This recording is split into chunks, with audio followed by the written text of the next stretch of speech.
Hello, welcome back to the channel. ಇವತ್ತಿನ topic ನಿಮ್ಮ person real true deep feelings ಏನಿದೆ ಪ್ರೀತಿಯಲ್ಲಿ ಅನ್ನೋದ್ರ ಬಗ್ಗೆ ಈ ಟಾಪಿಕ್. ಮೊದಲಿಗೆ ನಿಮ್ಮ ಎನರ್ಜಿನ ಚೆಕ್ ಮಾಡ್ತೀನಿ. ಹೇಗಿದೆ ಈಗಿನ ಪ್ರೆಸೆಂಟ್ ನಿಮ್ಮ ಎನರ್ಜಿ? ಈ ಒಂದು ರೀಡಿಂಗ್ ನೋಡ್ತಾ ಇದ್ದೀರಾ? ಯಾವಾಗ ಫಸ್ಟ್ ಟೈಮ್ ಈ ಒಂದು ರೀಡಿಂಗ್ವರೆಗೂ ತಲುಪಿದ್ದೀರೋ ಆವಾಗ ಇದು ರೆಸೊನೇಟ್ ಆಗುತ್ತೆ.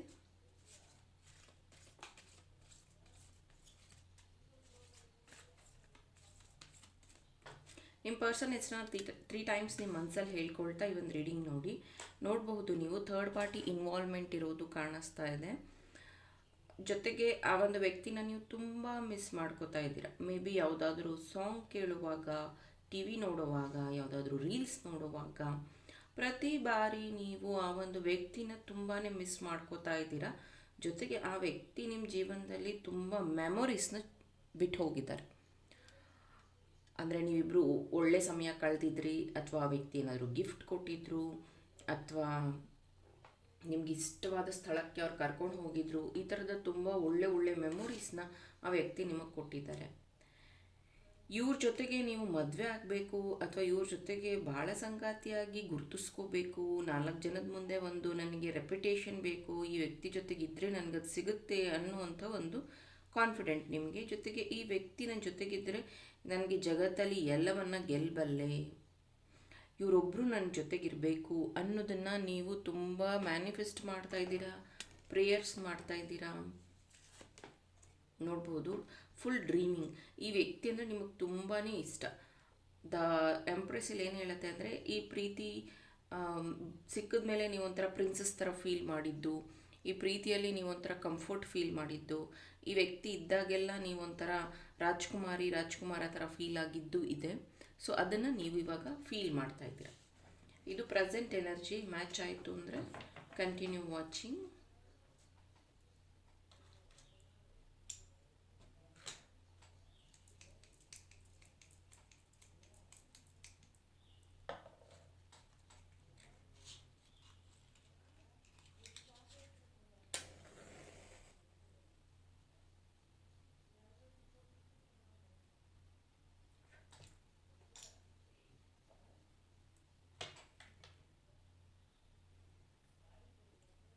ಎಸ್, ಈ ವ್ಯಕ್ತಿ ತುಂಬ ಡೀಪಾಗಿ ಯೋಚನೆ ಮಾಡ್ತಿದ್ದಾರೆ.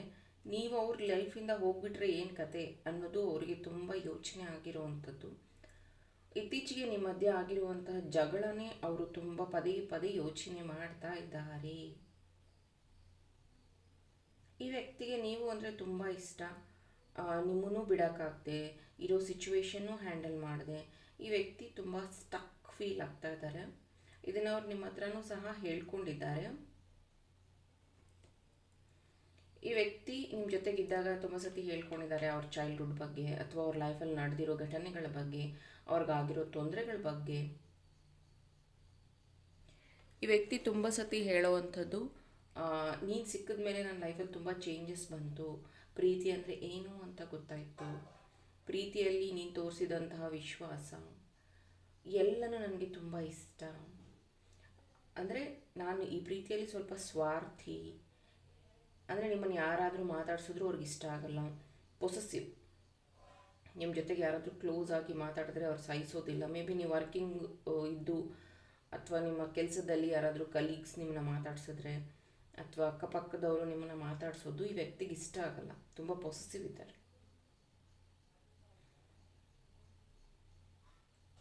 ನೀವೇನಾದರೂ ಫೋನ್ ಅಟೆಂಡ್ ಮಾಡಿಲ್ಲ ಅಂದರೆ ನಿಮ್ಮ ಫ್ಯಾಮಿಲಿ ಮೆಂಬರ್ಸಿಗೆ ಫೋನ್ ಮಾಡೋದು, ಆಫೀಸಲ್ಲಿ ಫೋನ್ ಮಾಡೋದು, ಈ ಥರ ಈ ವ್ಯಕ್ತಿ ಮಾಡುವಂಥದ್ದು ನೋಡ್ಬೋದು. ಇದೊಂದು ಕೆಲವೊಬ್ಬರಿಗೆ ಇದು ಕಾರ್ಮಿಕ್ ರಿಲೇಷನ್ಶಿಪ್ ಆಗಿದೆ, ಕೆಲವೊಬ್ಬರಿಗೆ ಪಾಸ್ಟ್ ಲೈಫ್ ರಿಲೇಷನ್ಶಿಪ್ ಆಗಿದೆ. ಹಾಗಾಗಿ ಒಂಥರ ಕಷ್ಟ ಅನಿಸ್ತಾ ಇರುತ್ತೆ ನಿಮಗೆ, ಆದ್ರೂ ನೀವು ಅದನ್ನು ಮ್ಯಾನೇಜ್ ಮಾಡ್ಕೊಂಡು ಹೋಗ್ತಾ ಇದ್ದೀರ. ಯಾರ್ಯಾರಿಗೆ ಕಾರ್ಮಿಕ್ ರಿಲೇಷನ್ಶಿಪ್ ಇದೆಯೋ ಅದನ್ನು ನೀವು ಕರೆಕ್ಟ್ ಮಾಡ್ಕೊಳ್ಳೋದು ಉತ್ತಮ. ಕಾರ್ಮಿಕ್ ಡೆಬ್ಟ್ಸ್ ಕ್ಲಿಯರ್ ಆಗಿಲ್ಲ ಅಂದರೆ ಇದು ಮದುವೆನೂ ಆಗಲ್ಲ, ರಿಲೇಷನ್ಶಿಪ್ ಎಂಡೂ ಆಗಲ್ಲ, ಮತ್ತು ಇದರಲ್ಲಿ ಪಾಸಿಟಿವ್ ರಿಸಲ್ಟು ಸಿಕ್ಕೋದಿಲ್ಲ ನಿಮಗೆ.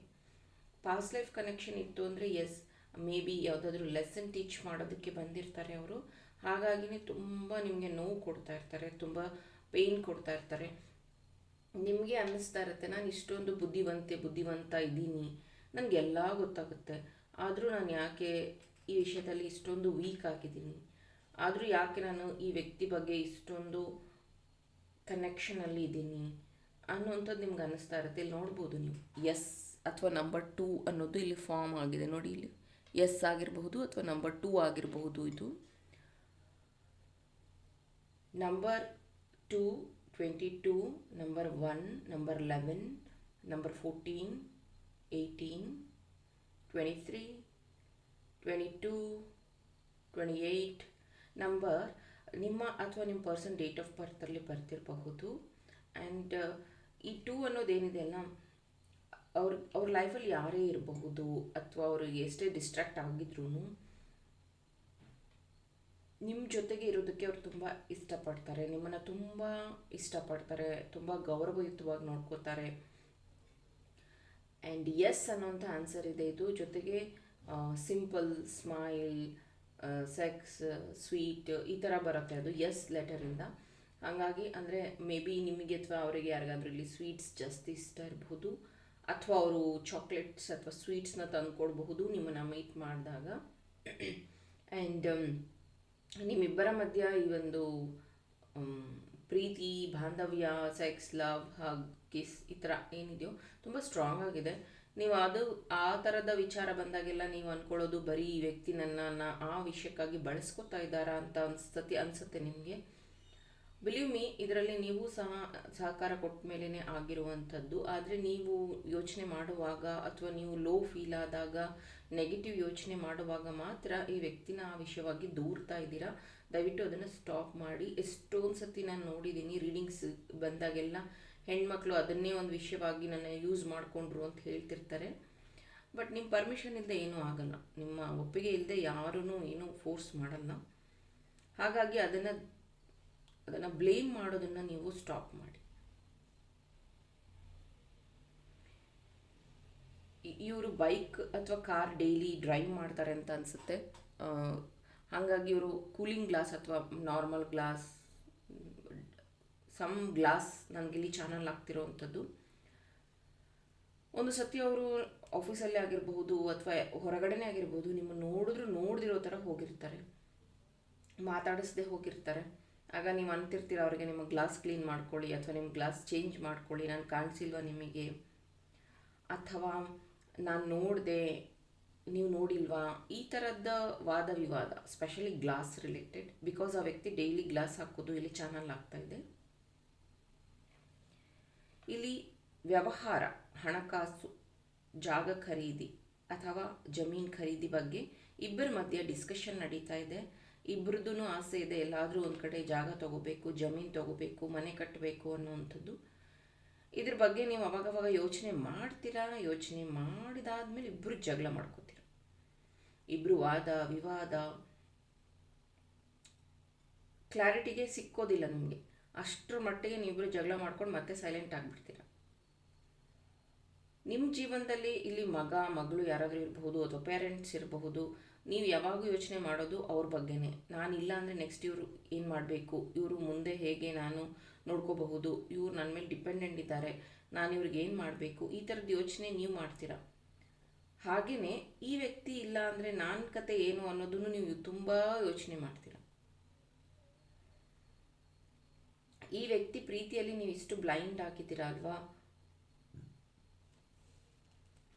ನೀವು ಫಸ್ಟು ಈ ವ್ಯಕ್ತಿ ನಿಮ್ಮ ಮೇಲೆ ಡಿಪೆಂಡ್ ಆಗಿದ್ರು ಸ್ಟಾರ್ಟಿಂಗಲ್ಲಿ. ಅವಾಗ ನಿಮ್ಗೆ ಅನಿಸ್ತಾ ಇತ್ತು ನಾನು ನೋಡೋಕ್ಕೆ ಚೆನ್ನಾಗಿಲ್ಲ, ಅಥವಾ ನಾನು ಈ ಥರ ಕನೆಕ್ಷನ್ ನನಗಿಷ್ಟ ಇಲ್ಲ, ಅಥವಾ ಇವ್ರು ಯಾಕೆ ನನಗೆ ಈ ಥರ ಬಲವಂತ ಮಾಡ್ತಿದ್ದಾರೆ, ನನಗೆ ಪ್ರೀತಿ ಎಲ್ಲ ಬೇಕಿಲ್ಲ ಅಂತ ನೀವಿದ್ರಿ. ಆದರೆ ಒನ್ಸ್ ಈ ಒಂದು ವ್ಯಕ್ತಿ ನಿಮ್ಮನ್ನು ಕನ್ವಿನ್ಸ್ ಮಾಡಿದ್ಮೇಲೆ ಈ ಪ್ರೀತಿಯಲ್ಲಿ ನೀವು ಸಂಪೂರ್ಣವಾಗಿ ಸರೆಂಡರ್ ಆಗಿಬಿಟ್ಟಿದ್ದೀರ. ಅವ್ರಿಗಿಂತ ಹೆಚ್ಚು ಜವಾಬ್ದಾರಿ ತೊಗೊಂಡಿದ್ದೀರ ಈ ಪ್ರೀತಿಯಲ್ಲಿ.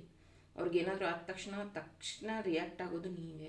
ಅವ್ರ ಫ್ಯಾಮಿಲಿ ಮೆಂಬರ್ಸ್ ಎಷ್ಟೊಂದು ಜನ ಇರ್ಬೋದು, ಫ್ರೆಂಡ್ಸ್ ಎಷ್ಟೊಂದು ಜನ ಇರ್ಬೋದು, ಅವ್ರ ಅಧಿಕಾರದಲ್ಲಿರಬಹುದು, ಅವ್ರಿಗೆ ಎಷ್ಟೊಂದು ಪವರ್ ಇರ್ಬೋದು. ಬಟ್ ಸ್ಟಿಲ್ ಅವ್ರಿಗೇನಾದರೂ ಆದ ತಕ್ಷಣ ರಿಯಾಕ್ಟ್ ಆಗುವಂಥ ಫಸ್ಟ್ ಜೀವ ನೀವೇ. ಹೀಗಾಗಿ ನಿಮ್ಗೆ ಏನಾಗ್ಬಿಟ್ಟಿದೆ ಅಂದರೆ ಯೂಸ್ ಟ್ರೀಟ್ ಆಗಿಬಿಟ್ಟಿದ್ದೀರಾ. ಅವ್ರು ಏನೋ ಒಂದು ನೆಪ ಹೇಳ್ತಾರೆ, ಅದನ್ನು ನೀವು ನಂಬ್ಕೋತೀರಾ. ಆಮೇಲೆ ತುಂಬ ಸ್ಟ್ರಿಕ್ಟಾಗಿ ಮಾತಾಡಿ, ನಾನಿನ್ನ ಮಾತಾಡಿಸೋದೇ ಇಲ್ಲ, ನಾನಿನ್ನ ಫೋನ್ ಬ್ಲಾಕ್ ಮಾಡ್ತೀನಿ, ನೀನು ನನ್ನ ಜೀವನದಲ್ಲಿ ಇರಬೇಡ ಅಂತೆಲ್ಲ ಹೇಳಿ ಜಗಳ ಮಾಡಿ ಫೋನ್ ಇಡ್ತೀರಾ. ಮತ್ತು ರಿಯಲೈಸೇಷನ್ ನಿಮಗೆ ತುಂಬ ಅಳ್ತೀರಾ, ತುಂಬ ಬೇಜಾರು ಮಾಡ್ಕೋತೀರಾ, ನೈಟೆಲ್ಲ ನಿದ್ದೆಗೆಡ್ತೀರಾ, ಮೈಗ್ರೇನ್ ಬರುತ್ತೆ. ಇಲ್ಲಿ ಕೆಲವೊಬ್ರಿಗೆ ಥೈರಾಯ್ಡ್ ಸಹ ಇದೆ. ದಯವಿಟ್ಟು ನೀವು ಅದನ್ನು ಸರಿ ಮಾಡ್ಕೊಳ್ಳಿ. ಯಾಕಂದರೆ ಮತ್ತೆ ಹೇಳ್ತಾ ಇದ್ದೀನಿ, ಕಾರ್ಮಿಕ್ ರಿಲೇಷನ್ಶಿಪ್ ಇದ್ದರೆ ದಯವಿಟ್ಟು ಕಾರ್ಮಿಕ್ ಕನೆಕ್ಷನ್ನ ಕರೆಕ್ಟ್ ಮಾಡ್ಕೊಳ್ಳಿ. ಪದೇ ಪದೇ ಅದೇ ಲೂಪಲ್ಲಿ ಇರೋದ್ರಿಂದ ನಿಮ್ಮ ಹೆಲ್ತ್ ಇಶ್ಯೂ ಬರ್ತಾ ಇದೆ. ಜೊತೆಗೆ ಈ ವ್ಯಕ್ತಿಗೆ ನಿಮಗೆ ರಿಯಲೈಸೇಷನ್ ಆದಷ್ಟು ಇನ್ನೂ ಆಗಿಲ್ಲ. ಅಂದರೆ ಇವರೇ ನನ್ನ ಜೀವ, ಇವರೇ ನನ್ನ ಪ್ರಾಣ, ಇವರಿಗೋಸ್ಕರನೇ ನಾನು ಬದುಕಬೇಕು, ಇವರೇ ನನ್ನ ಪ್ರಪಂಚ, ಇವ್ರಿಗೆ ನಾನು ಮೋಸ ಮಾಡಬಾರ್ದು, ಇವರಿಂದನೇ ನನ್ನ ಜೀವನ, ಇವರೇ ನನ್ನ ದೇವರು. ಅಂದರೆ ಈ ಥರದ್ದು ನೀವೇನು ನಂಬ್ಕೊಂಡಿದ್ದೀರಾ ಆ ವ್ಯಕ್ತಿ ಅಷ್ಟು ಸೀರಿಯಸ್ ಇಲ್ಲ. ಸೊ ರೋಸ್ ಕ್ವಾರ್ಟ್ಸ್ ಯೂಸ್ ಮಾಡಿದ್ರೆ ನಿಮ್ಮಿಬ್ಬರ ಪ್ರೀತಿ ಇನ್ನೂ ಸ್ಟ್ರಾಂಗ್ ಆಗುತ್ತೆ. ಇದು ರೋಸ್ ಕ್ವಾರ್ಟ್ಸ್. ಇದನ್ನು ಯಾರಾದರೂ ಪರ್ಚೇಸ್ ಮಾಡಿದ್ರೆ ನೀವು ಲೆಫ್ಟ್ ಹ್ಯಾಂಡಿಗೆ ಹಾಕ್ಕೋಬೇಕು. ಡೈಲಿ ಆ ವ್ಯಕ್ತಿಯ ಹೆಸರನ್ನು ಹೇಳಿಕೊಂಡು ನೀವು ಯೂಸ್ ಮಾಡ್ತಾ ಬಂದರೆ ನಿಮ್ಮ ಲವ್ ಬಾಂಡಿಂಗ್ ತುಂಬ ಸ್ಟ್ರಾಂಗ್ ಆಗುತ್ತೆ. ಇದು ನಿಮ್ಮ ಪರ್ಸನ್ ಟ್ರೂ ಡೀಪ್ ಫೀಲಿಂಗ್ಸ್ ಆಗಿತ್ತು. Thank you.